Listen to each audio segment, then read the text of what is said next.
भाई भैया हमर यार हमर सान और हमर दिल के धड़कन जी कंचन न्यू चौक चौसीमा वैशाली गड़िया के भैया केकरो झांसा में न आइहा हो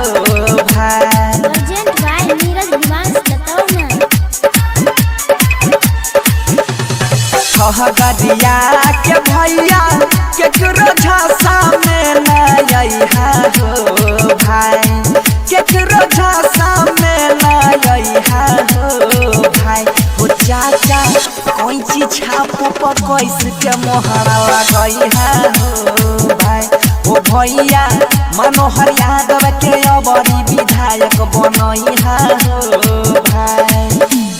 नेता सबसे बढ़िया भारी मतों से विजय बनई है हो भाई भारी मतों से विजय बनई है हो भाई हो भैया कोई चीज छापू पर कैसे के मोहरा लगई है हो भाई हो भैया मनोहर यादव के अपना विधायक बनई है हो भाई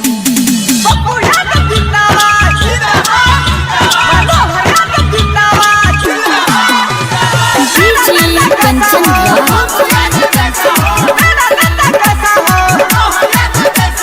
न्यू चौक चौसीमा वैशाली गरीब के सहारा बन के आइल छै मसीहा हो भाई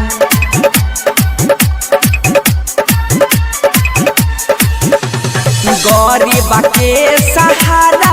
बन के आइल छै मसीहा हो भाई बन के आइल छै मसीहा हो भाई हो चाचा अपना कोई चीज छाप पा मोहरा लगई है हो भाई हो भैया मनोहर यादव के अपना विधायक बनई है हो भाई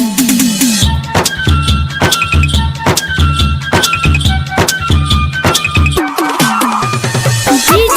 कंचन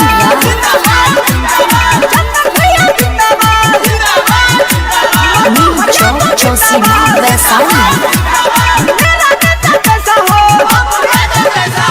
योजना मिलता घरे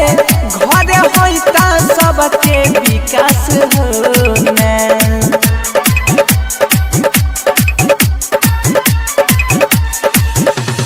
योजना मिलता घरे घरे होता सबके विकास होना लागल मन में हमरो आशा होना हो चाचा अपना कोई चीज छाप पा मोहरा लगई है होना हो भैया मनोहर यादव के अबरी विधायक बनई है हो भाई गड़िया के भैया केकरो झांसा में न आइहा हो भाई केकरो बोली में न आइहा हो भाई हो चाचा अपना कोई चीज छाप पा मोहरा लगई है हो भाई ए भौजी मनोहर भैया के अबरी विधायक बनई है।